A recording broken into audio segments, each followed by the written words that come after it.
Hello guys and welcome back to SRP stories, जहाँ पे इस हफ्ते की वीडियो नॉर्मल वीडियो से थोड़ा सा अलग है। आज हम किसी हॉरर स्टोरी या फिर किसी क्रीपी इंसिडेंट्स की बात नहीं कर रहे हैं।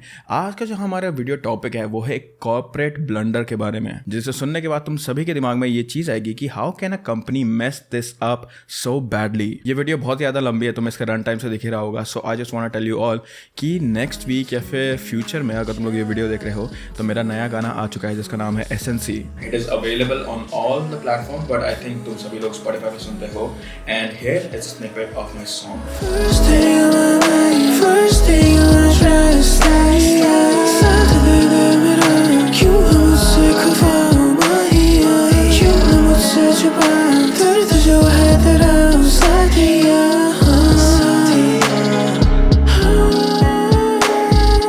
दर पे खड़ा जो मैं तेरा साथ है, ये क्या मर्तबा है, मर्तबा ज़हन में चढ़ा है जो नशा। सो या इस गाने पे मैं पिछले 1 साल से काम कर रहा हूँ। I know that's a very long time, but I am not caring about this thing. मैंने ये गाना लास्ट ईयर मई में रिकॉर्ड करा था और अब जाके इस मई में रिलीज़ हो रहा है। So yeah please go listen to it.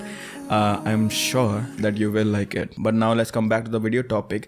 आज हम जिस चीज़ के बारे में बात करने जा रहे हैं वो है एक वीट्यूबिंग कंपनी के बारे में। एंड अगर आपको कुछ नहीं पता वीट्यूबर के बारे में तो चिंता मत करिए, मैं आपको सब कुछ समझा दूंगा। और इस कंपनी का नाम है निजी सांजी।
जापान, ये नाम सुनते ही आपके माइंड में सबसे पहले क्या आता है?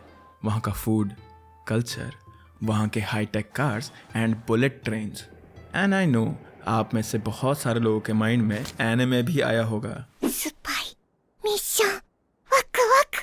एनिमे जापान में 1917 में ओरिजिनेट हुआ था विद वर्क ऑफ ओसामू तेजुका। तब एनिमे टेलीविज़न के थ्रू घर घर में ब्रॉडकास्ट होता था। But after the internet anime की पॉपुलैरिटी में काफ़ी इंक्रीज़ हुआ, जिसके बाद एनिमे का एडेप्टेशन जापानीज़ कॉमिक्स, नॉवेल्स और वीडियो गेम्स में भी होने लगा। एनिमे को ग्लोबल रिकग्निशन मिलना 1980s से ही स्टार्ट हो गया था और जापान में काफ़ी मेजर कंपनीज भी इस्टेब्लिश हो गई थी जो डब्ड और सबटाइटल्ड एनिमे भी क्रिएट करने लगे थे फॉर द इंटरनेशनल ऑडियंसेस। 2016 आते आते एनिमे का पूरा डेमोग्राफिक ही चेंज हो चुका था और आज के टाइम में एनिमेटेड टेलीविज़न शोज़ में 60% सिर्फ एनिमेज ही होते हैं। Now I don't know about you guys, but जब मैं छोटा था तो मैं बहुत सारे घंटों तक बस घर के अंदर बैठ के एनिमे ही देखता रहता था, instead of going out playing with some friends और या फिर कुछ फिजिकल गेम खेलने के अलावा। मैं बस घर में बैठ के एनिमे देखना बहुत ज़्यादा पसंद करता था and it was my way of just enjoying my time. और आज भी जब मैं इस बारे में सोचता हूँ कि मैंने इतने सारे घंटे बस एनिमे देखा, गेम्स खेले, पार्कोर भी करता था मैं, but yeah most of my time was spend in to watching anime और प्लेइंग वीडियो गेम्स। तो I don't regret this decision at all, क्योंकि इसी से ही मुझे इतने सारे दोस्त मिले हैं जो कि मेरे जैसा same they have the same hobbies, they talk about the same thing and we geek out about the same things। लेकिन तब से लेके अभी तक की अगर हम लोग बात करें तो एनिमे एज अ होल काफ़ी ज़्यादा इवॉल्व हुआ है और तब से लेके अभी तक एनिमे के जो कैरेक्टर्स हैं, इसके जो आर्ट है, ये भी बहुत ही ज़्यादा इवॉल्व हुई है। पहले एनिमे ट्रेडिशनली पेपर पे ड्रॉ किया जाता था और सिर्फ 2D स्पेस में अवेलेबल था, बट टेक्नोलॉजी के आने के बाद काफ़ी सारे ऐसे सॉफ्टवेयर भी आ गए थे जिनकी हेल्प से एनिमे 3D में भी क्रिएट होने लगा, जिससे एनिमेटर्स और क्रिएटर्स का तो काम आसान हुआ ही, उसके साथ साथ ऑडियंसेस को भी अलग अलग एक्सपीरियंसेस देखने के लिए मिलते थे। But we are talking about 3D anime, आज भी कहीं सारे लोगों को 3D एनिमेशन एनिमे में देखना, एनिमे फॉर्म में देखना इतना ज़्यादा पसंद नहीं है। And of course I am referring to a lot of backlash that attack on titan got for using 3D titans. अब जैसे जैसे एनिमेशन टेक्नोलॉजी प्रोग्रेस कर रही थी, वैसे वैसे कंपनीज एंड क्रिएटर्स के लिए पॉसिबिलिटीज़ भी ग्रो कर रही थी। और जापान में एनिमे को लेकर इतनी हाइप होने की वजह से 2006 में जापान के एक video game developer company nitro plus ने अपने मैस्कॉट सुपर सोनिको को यूट्यूब पे लॉन्च किया। उन्होंने अपने इस मैस्कॉट के 3D मॉडल को यूज़ किया to promote their game and novels. उन्होंने इस कैरेक्टर को काफ़ी यूनिक ट्रेड्स दिए जिससे ऑडियंस अट्रैक्ट हो सके, and sure enough it worked as well. काफ़ी जल्दी ही सुपर सोनिक ने पॉपुलैरिटी गेन कर ली थी एंड उसका कैरेक्टर अब एक पॉपुलर फेस बन चुका था जापान में। एंड आई एम श्योर कि तुम लोगों ने भी सुपर सोनिक या फिर सुपर सोनिको को कभी ना कभी तो देखा ही होगा। ये एक काफ़ी इनोवेटिव स्टेप था और एक जापानीज कॉलेज स्टूडेंट को आइडिया स्ट्रक किया टू कैपिटलाइज ऑन दिस, और उस कॉलेज स्टूडेंट का नाम था रिकू ताजुमी। रिकू ताजुमी जो उस वक्त सिर्फ 21 साल का था। उस समय वसेदा यूनिवर्सिटी जापान का वो एक स्टूडेंट था। सुपर सोनिको के मैसिव हिट के बाद रिकू इस आइडिया को आगे ले जाना चाहता था, क्योंकि एनिमे पहले से ही काफ़ी पॉपुलर था जापान में, इसीलिए रिकू कुछ इनोवेटिव और ग्लोबल लेवल पर करना चाहता था। रिकू ताजुमी को पता था कि वेस्ट में ह्यूमन इन्फ्लुएंसर्स काफ़ी पॉपुलर हैं, स्पेशली लाइव स्ट्रीमिंग जॉनरा पर, बट उनके होम कंट्री में एनिमेटेड कैरेक्टर को ज़्यादा पसंद किया जाता है। And that's when he decided कि वो लाइव स्ट्रीमिंग और एनिमे को मर्ज करके कुछ अलग क्रिएट करेगा। And that's how V tubing और virtual tubing came into existence.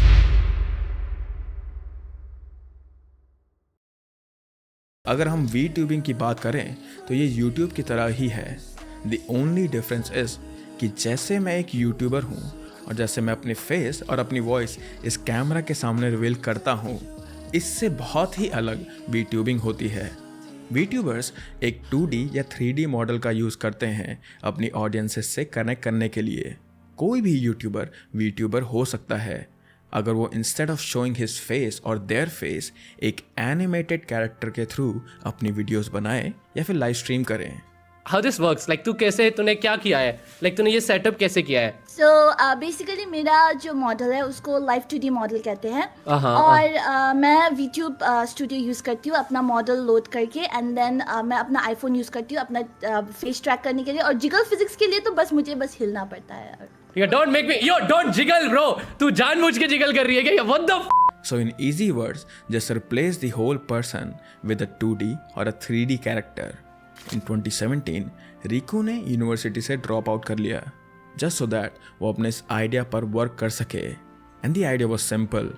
वो ट्रेडिशनल टैलेंट एजेंसी की तरह ही एक एजेंसी बनाएगा जिसमें वो ह्यूमन कंटेंट क्रिएटर्स को हायर करेगा जो अपना खुद का एक डिजिटल कैरेक्टर क्रिएट करेंगे जिसकी एक यूनिक स्टोरी लाइन होगी, पर्सनैलिटी ट्रेट्स होंगे जिससे वो कंटेंट क्रिएटर्स अपनी ऑडियंस से कनेक्ट करेंगे with the help of live streaming. But Riku अकेला नहीं था जिससे ये आइडिया आया था।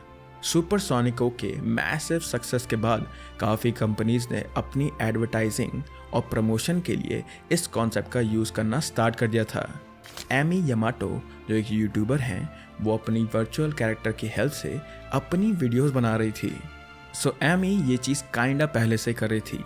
एंड 2017 के लास्ट में होलो लाइव जो जापान की लीडिंग सॉफ्टवेयर डेवलपमेंट कंपनी है, उन्होंने अपने रिसोर्सेज की हेल्प से एक एप्लीकेशन जनरेट करी, होलो ली।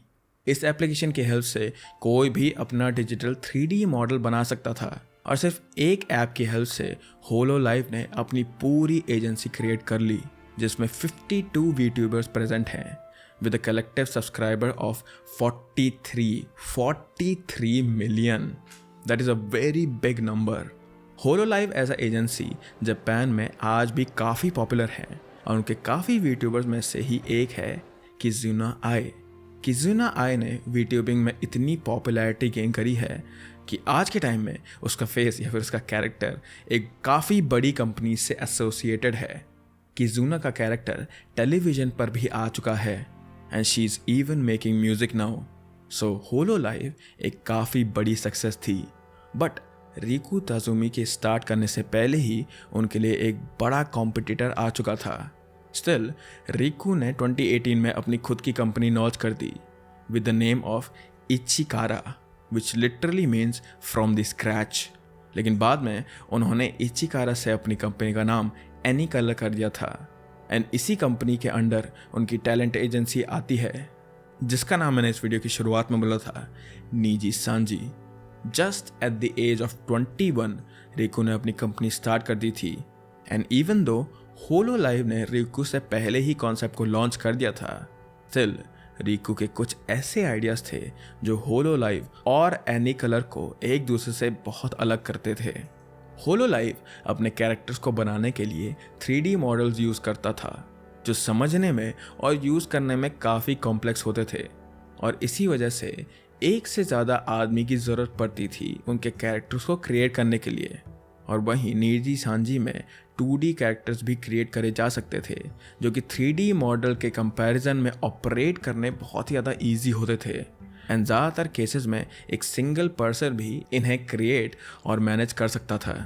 अगर वीडियो फॉर्मेट की बात करें तो होलोलाइव में सिर्फ प्री रिकॉर्डेड कंटेंट ही वीट्यूबर्स पोस्ट कर रहे थे ऑन देयर यूट्यूब चैनल और social media, but on the other hand नीजी सांजी में वीट्यूबर्स लाइव स्ट्रीम भी कर सकते थे, जिससे वो अपनी ऑडियंस से रियल टाइम में कनेक्ट कर सकें।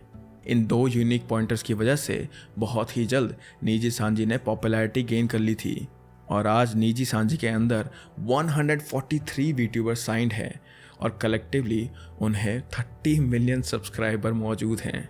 अब बाकी किसी भी कंपनी की तरह, किसी भी टैलेंट एजेंसी की तरह नीजी सांजी भी अपने टैलेंट को या फिर अपने जो क्रिएटर्स हैं उनको हायर करने से पहले एक बहुत ही ज़्यादा लंबी थॉरो प्रोसेस से होके गुजरती थी। वीट्यूबिंग एजेंसीज भी उसी तरह वर्क करती हैं जिस तरह के पॉप एजेंसीज वर्क करती हैं। टैलेंट को साइन करने के बाद, उनके बारे में जानने के बाद, उनके टैलेंट्स के बारे में जानने के बाद उन्हें एक ट्रेनिंग प्रोसेस से गुजरना पड़ता है, जिसमें दे आर मेड श्योर कि एक तो वो कॉन्ट्रैक्ट के थ्रू रहें। दूसरी चीज़ ये होती है उसमें कि they are groomed to talk, they are groomed to say specific things in specific way. और के पॉप आइडल्स की तरह वीट्यूबर्स के भी मैनेजर्स होते हैं, उनके पीछे भी लोग होते हैं who monitor every single thing. हर एक चीज़ देखते हैं वो जो भी ये लोग करते हैं, ताकि उनकी जो एक परफेक्ट इमेज है लोगों के सामने, उनकी ऑडियंस के सामने, वो खराब ना हो या फिर उनकी वीट्यूबिंग एजेंसी का नाम खराब ना हो। नीजी सांजी को काफ़ी जल्द ही सक्सेस मिल चुकी थी एंड 2020 में ही, just 2 years after its launch,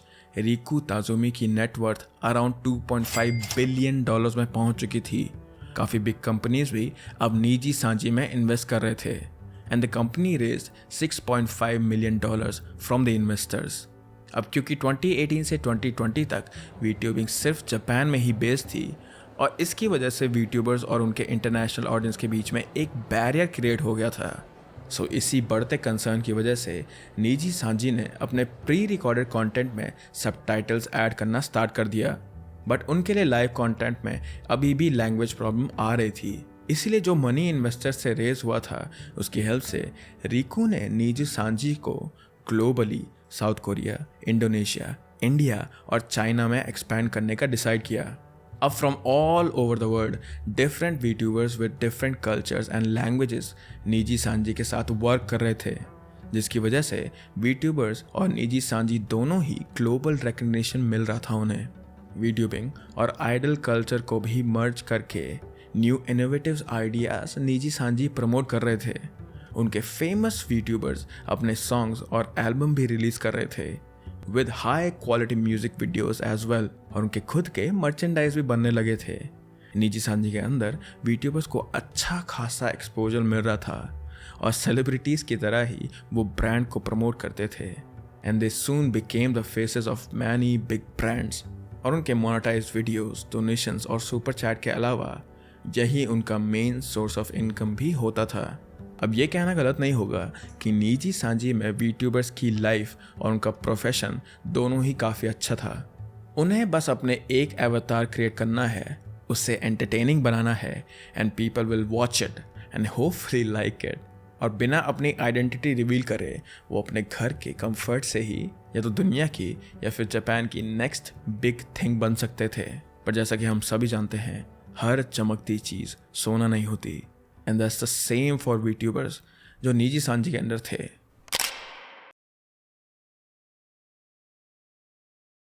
सबसे पहले तो वीट्यूबिंग का एक ड्रॉबैक था, जब तक आपका कैरेक्टर दिख रहा है तब तक लोग आपसे जुड़े रहेंगे, पर जैसे ही आपका असली चेहरा सामने आएगा या तो किसी फॉल्ट से या फिर आपके खुद के उससे ही, तब कहीं ना कहीं ऑडियंस थोड़ा डिस्कनेक्ट हो जाती है।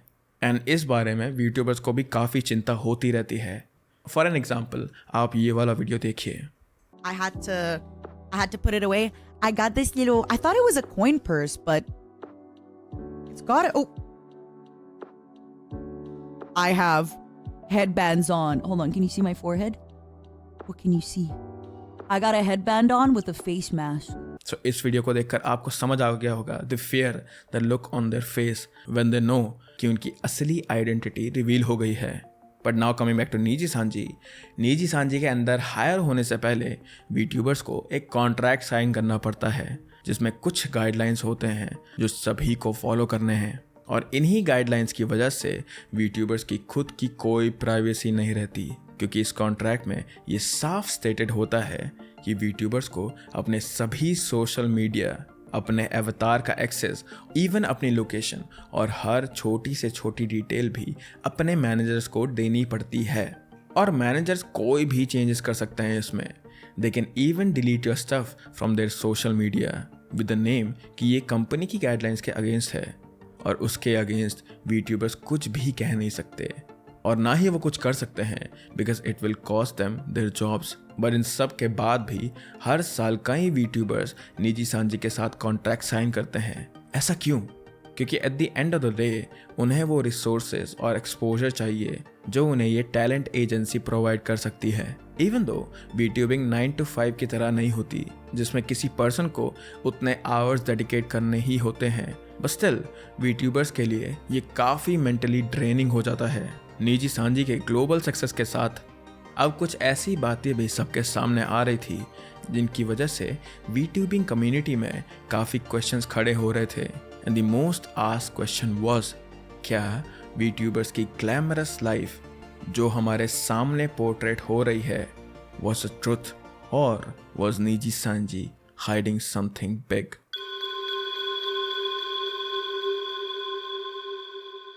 निजी सांजी के सभी ब्रांचेस में से सबसे ज़्यादा पॉपुलर निजी सांजी की इंग्लिश ब्रांच थी, विच वॉज निजी सांजी EN, जिसके लॉन्च होते ही काफ़ी सारे इंग्लिश स्पीकिंग यूट्यूबर्स ने ज्वाइन किया था उन्हें, और उनमें से एक थी सेलिन तात्सुकी। सेलिन निजी सांजी को ज्वाइन करने से पहले भी ट्विच पर लाइव स्ट्रीम करती थी by the name of डोकी bird, और वहाँ हर किसी को सेलिन की पर्सनैलिटी काफ़ी पसंद थी। सेलिन पहले से ही पॉपुलर थी और अपने ऑडियंस के सजेशन को मानकर शी डिसाइडेड टू जॉइन निजी सांजी। सेलिन गेमिंग और वीडियोस भी बनाती थी जिसमें वो या तो एपेक्स खेलती या कोई और गेम्स खेलती थी, और वो अपने फैंस को ड्रैगन्स बोलती थी। सेलिन अपने फैंस को बहुत ज़्यादा प्यार करती थी, वो उन्हें genuinely she used to care about her fans, जिसकी वजह से एक तो वो अपने कंपटीशन से बहुत ज़्यादा अलग थी, and she used to get a lot of praise and appreciation from her fans. Selen ने निजी सांजी में रहते हुए कई बार अपने फैंस के लिए बहुत सारे सेक्रीफाइसेस भी करे थे। बाहर से देखने पर ऐसा लगता था कि सेलिन को निजी सांजी में ज्वाइन हुए बस कुछ ही महीने हुए हैं and everything was going smoothly, but was it actually? क्योंकि कुछ ही महीनों में निजी सांजी एज अ कंपनी के ऐसे मेथड्स बाहर रिवील हुए जो कि पूरी की पूरी वीट्यूबिंग कम्युनिटी को ही चेंज करने वाले थे। जैसे कि मैंने बताया कि सेलिन अपने फैंस की हमेशा बहुत केयर करती थी, तो अपने फैंस को खुश करने के लिए उसने क्रिसमस पर एक म्यूजिक वीडियो रिलीज करने का डिसाइड किया था, अपने फैंस के लिए as a Christmas gift. But जब सेलिन ने निजी सांजी से इस वीडियो के लिए फंडिंग मांगी तो उन्होंने उसे कोई भी पैसे देने से मना कर दिया, leaving Selen on her own. But still Selen ने अपनी पॉकेट से $15,000 स्पेंड किए और सब कुछ इस म्यूजिक के लिए, इस म्यूजिक वीडियो के लिए अपने आप ही करा। ऑन 24 दिसंबर क्रिसमस ईव सेलिन ने यह म्यूजिक वीडियो अपने यूट्यूब चैनल पर पोस्ट किया एंड एवरीवन लव्ड इट, क्योंकि ये सेलिन के फैंस के लिए था इसीलिए सभी ड्रैगन्स या फिर ड्रैगून्स के लिए काफ़ी प्रेशियस म्यूज़िक वीडियो बन गया था। पर सिर्फ 24 घंटे में ही निजी सांची ने सलीन का ये वीडियो प्राइवेट कर दिया विदाउट एनी प्रायर नोटिस। जैसे कि मैंने बताया था कि यूट्यूबर्स के मैनेजर्स कोई भी चीज़ कभी भी डिलीट कर सकते हैं, एंड द ओनली थिंग जो सलीन कर सकती थी वॉज इट ट्वीट समथिंग, जिसमें उसने बताया कि कंपनी ने उसकी म्यूज़िक वीडियो को डिलीट कर दिया है and she requested her fans कि जिसके पास भी वो म्यूज़िक वीडियो अवेलेबल हो वो उसे कहीं भी शेयर कर सकते हैं, क्योंकि आफ्टर ऑल सलीन के इस प्रोजेक्ट का मेन मोटिव था उसके फैंस तक पहुंचना, और इसे पूरा करने के लिए उसे बहुत पैसे भी लगे थे। पर निजी सांची की इस हरकत को देखकर सलीन के काफ़ी सारे फैंस वरिड थे और कुछ लोगों ने उसे निजी सांची को लीव करने के लिए भी बोला था। लेकिन जिस बात के लिए सलीन के फैंस सबसे ज़्यादा वरिड थे वो था सलीन की मेंटल हेल्थ, क्योंकि उसका इतना टाइम, रिसोर्सेज और मनी इस वीडियो में लगा था and the company just deleted it. पर यहाँ से चीज़ें और भी ज़्यादा क्रेजी होने लगी, और ये सिर्फ एक शुरुआत थी, या फिर हम ये कह सकते हैं this was the beginning of the downfall of निजी सांची।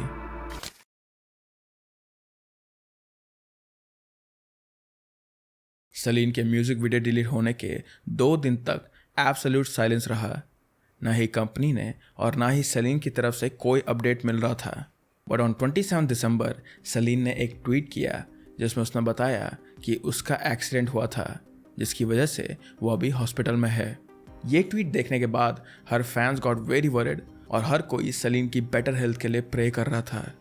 लेकिन सलीन के इस ट्वीट में कुछ फैंस को कुछ फिशी नज़र आया, और वो था द जापानीज एपोस्ट्रॉफी।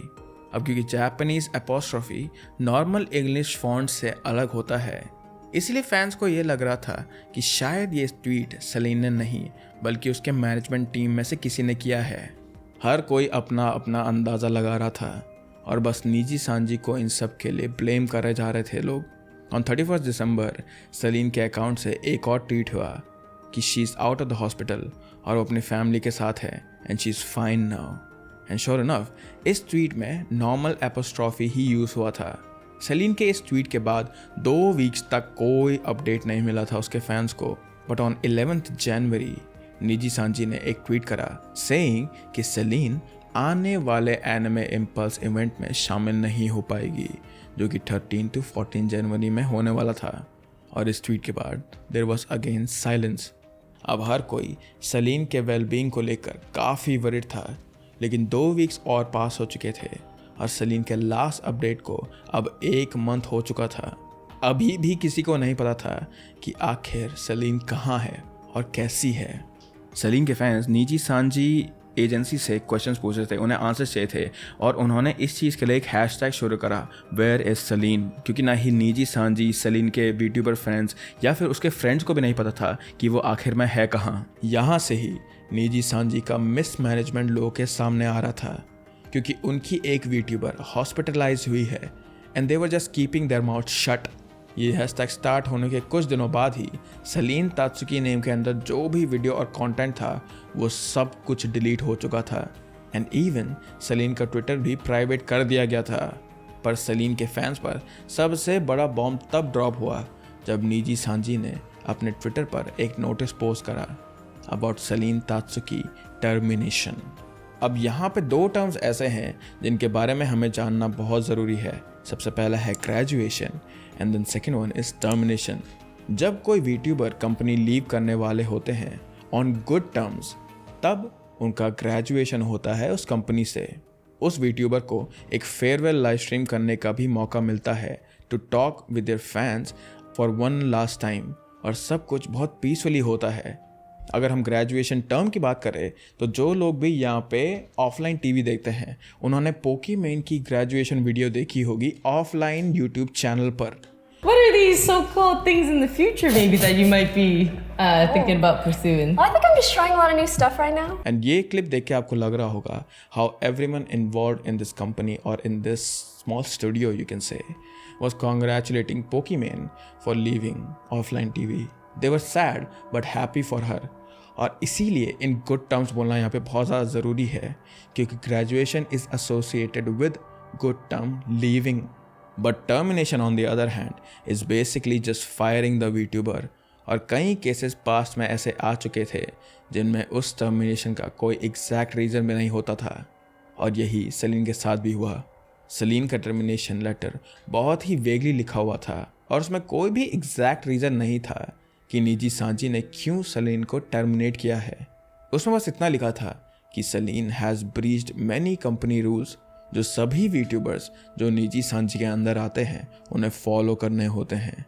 उन्होंने उस लेटर में बस सेलिन को वो म्यूज़िक वीडियो पोस्ट करने के लिए ब्लेम किया, क्योंकि अकॉर्डिंग टू देम सेलिन ने वो वीडियो बिना किसी के कंफर्मेशन के पोस्ट किया था, और वीडियो डिलीट होने के बाद जो ट्वीट सेलिन ने किया था वो भी कंपनी रूल के अगेंस्ट था, क्योंकि कोई भी यूट्यूबर अपने मैनेजर के परमिशन के बिना कुछ भी पोस्ट नहीं कर सकता है।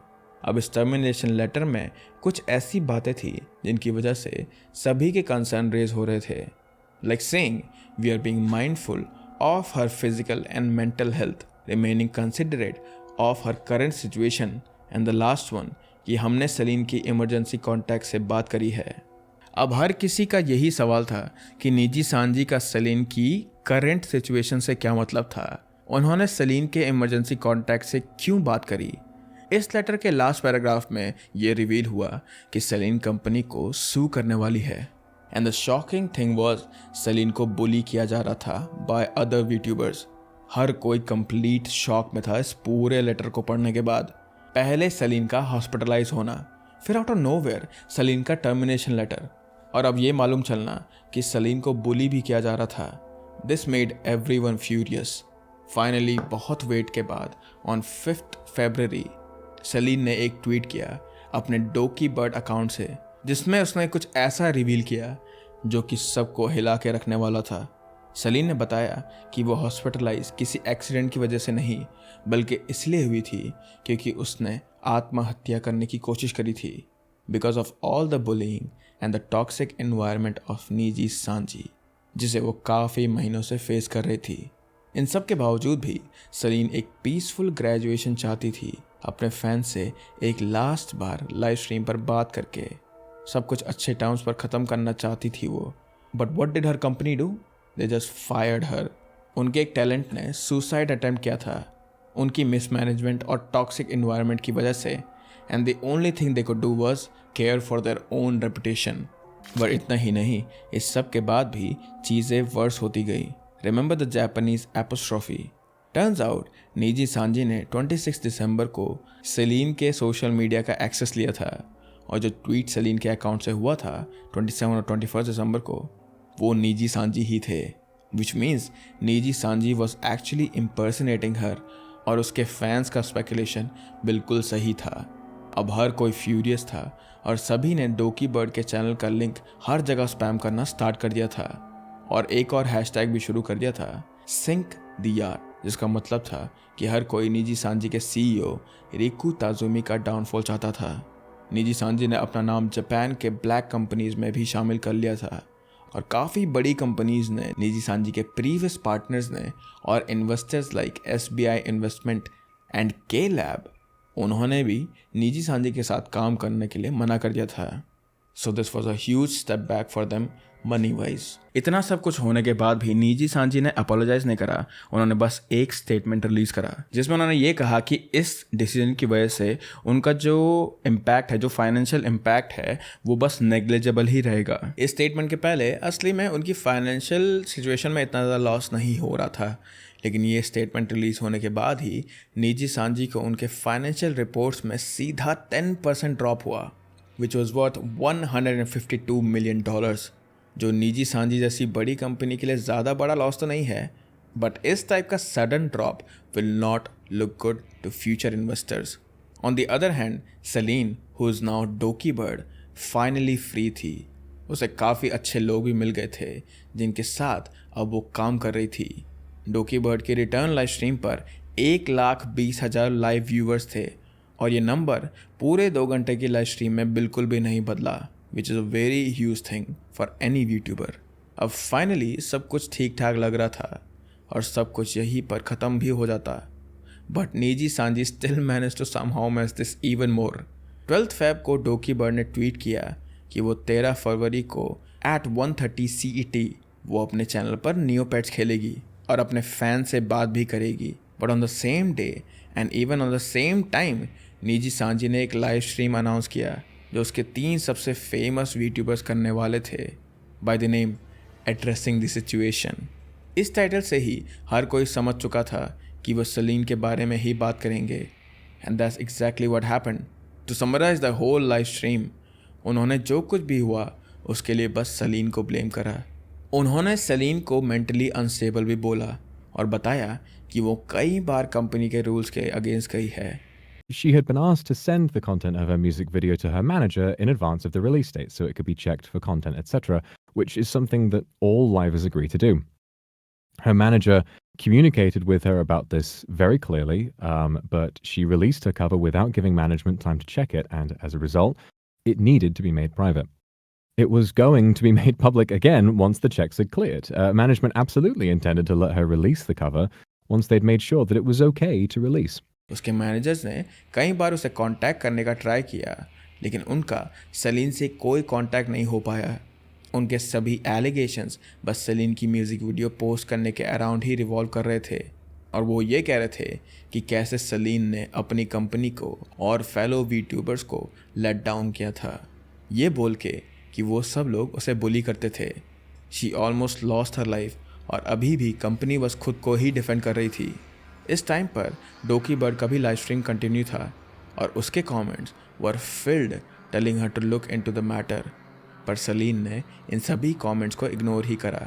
पर फिर भी वो अंधी नहीं है, वो कमेंट पढ़ सकती है और इन कमेंट से उसे कुछ ऐसा पता चला जिसकी वजह से उसे अपना लाइव ना चाहते हुए भी क्लोज़ करना पड़ा।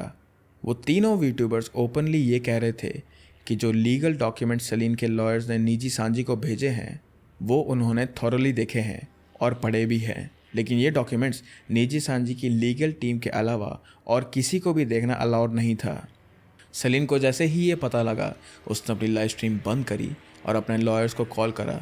उनसे बात करने के बाद कुछ ही देर में उसने अपने ट्विटर पर एक लॉन्ग ट्वीट पोस्ट करा रिगार्डिंग एवरीथिंग। इस बड़े से ट्वीट में उसने बताया कि वो इन सभी चीज़ों से मूव ऑन करना चाहती थी और होपफुली वो इस चैप्टर को हमेशा के लिए क्लोज़ करना चाहती थी, बट ऐसा नहीं हुआ।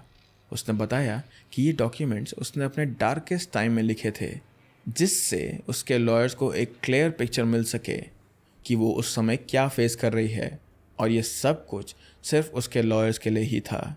बट जब निजी सांजी की लीगल टीम से कोई भी रिस्पॉन्स नहीं मिल रहा था तब उसके लॉयर्स ने 5 फेब को उसके इन डॉक्यूमेंट्स को निजी सांजी के लॉयर्स के साथ शेयर करने का सजेशन दिया और इन्हें शेयर करने के सिर्फ 2 घंटे बाद ही सलीन का टर्मिनेशन नोटिस रिलीज़ कर दिया गया था। बट इसके बाद भी वो पॉजिटिव थी कि शायद this was the last time she was hearing from them, पर उसका ये सोचना गलत था। लास्ट पैराग्राफ में सलीन ने कुछ ऐसा रिवील करा जिसके लिए शायद से कोई भी रेडी नहीं था उस समय। उसने ये कहा कि उसने बस एक बारी नहीं बल्कि 2 बारी सुसाइड अटेम्प्ट करा था और अगर उसके पेरेंट्स ने उसे सही टाइम पे नहीं बचाया होता तो वो आज जिंदा नहीं होती। म्यूज़िक वीडियो के बाद जो उसने अटेम्प्ट किया था वो उसका सेकेंड अटेम्प्ट था और फर्स्ट अटेम्प्ट उसने काफ़ी वीक्स पहले किया था। इस सब के बाद भी निजी सांजी बस डैमेज कंट्रोल का ही ट्राई कर रही थी and they were failing miserably with it क्योंकि fans they will always find something to invalidate their words। Even Riku ताजुमी ने भी एक वीडियो के थ्रू अपोलोजाइज किया बट वो अपोलॉजी सलीन के लिए नहीं बल्कि उसके इन्वेस्टर्स के लिए थी रिगार्डिंग दिस स्टेटमेंट जो उन्होंने पहले रिलीज़ किया था। This was not the first time जब निजी सांजी ने कुछ ऐसा किया है। इससे पहले भी कई बार उन्होंने वीट्यूबर्स को बिना रीज़न के टर्मिनेट किया था और लास्ट ईयर भी एक वीट्यूबर विद द नेम ऑफ जायन उसे भी बिना बताए टर्मिनेट कर दिया गया था और उसकी ऑडियंस को भी उसके ही खिलाफ मैनिपुलेट कर दिया गया था जिसकी वजह से जायन को बहुत हेट मिली थी उस समय। But this time people knew better and they apologize to Zaion. So as a conclusion Selen अब इस पूरी सिचुएशन से फ्री हो चुकी है और वो अपने डोकी बर्ड अकाउंट पे काफ़ी ज़्यादा एक्टिव भी है और काफ़ी अच्छा भी कर रही है वहाँ पे। जहाँ तक रही बात निजी सांजी की, उन्होंने काफ़ी ज़्यादा लॉस फेस करा, बट इट वाजंट इनफ कि उनकी पूरी की पूरी कंपनी बंद हो जाए। सो इन टर्म्स ऑफ मनी, पैसे के बारे में अगर हम बात करें तो कुछ ही महीनों में या फिर कुछ साल में वो लोग इस पूरे लॉस को रिकवर कर लेंगे। पर उनकी जो रेपुटेशन है, निजी सांजी एज अ एजेंसी, जो उनकी रेपुटेशन है वो शायद से कभी रिकवर नहीं हो पाएगी। सलीन तात्सुकी के केस को काफ़ी मेन स्ट्रीम यूट्यूबर्स ने भी कवर किया है। The person we're talking about today is somebody known as Selin Tatsuki, also known as Doki Bird. Okay, we are reacting to the worst PR disaster in VTuber history. Niji Sanji's reputation isn't in the best of places. जिसकी वजह से हर किसी को निजी Sanji के इस blunder के बारे में पता लग रहा है। तो अगर कोई भी वीट्यूबिंग के बारे में सर्च करेगा तो they will find the controversy first. लेकिन as we all know, time के साथ साथ निजी सांजी की रेपुटेशन जो टार्निश हुई है वो भी धीरे धीरे डाई आउट हो जाएगी और सब कुछ पहले जैसा नॉर्मल हो जाएगा। और ऐसा हुआ भी। जून 2020 में Riku Tazumi went public on Tokyo stock exchange, जिसकी वजह से उनकी कंपनी को 8 टाइम्स ज़्यादा प्रॉफिट हुआ है, जिससे वो मार्केट में बेस्ट परफॉर्मर बन चुके हैं। और आज भी रिकू ताजुमी की नेटवर्थ $1.1 बिलियन है। फोर्ब्स के अकॉर्डिंग भी रिकू को इंडस्ट्री लीडर्स कंसिडर करा जाता है in the world of VTubing specially. और इवन दो कंपनी की रेपुटेशन को और फाइनेंशियली कुछ लॉस फेस करना पड़ा था, पर कुछ साल बाद सुनना हो everything is back to normal, and that is just the sad reality of working in this kind of stream. Well, that was it for this video. ये टॉपिक मुझे बहुत ही ज़्यादा इंटरेस्टिंग लगा, so I hope that you guys liked it. And again I just want to remind you all कि मेरा नया गाना प्रॉब्ली अभी आ चुका है जिसका नाम है SNC, so please go and listen to it. It's available on all platforms but specifically Spotify पे ही। And go follow me on Instagram, क्योंकि मैं कुछ गूफी रील्स पोस्ट करने वाला हूँ SNC को लेके, so I am pretty sure that you will like those too. But that is it for this video. I hope that you guys like this video and मैं आपसे मिलता हूँ अब अगले हफ्ते। Bye bye. जापान, ये नाम सुनते ही आपके माइंड में सबसे पहले क्या आता है?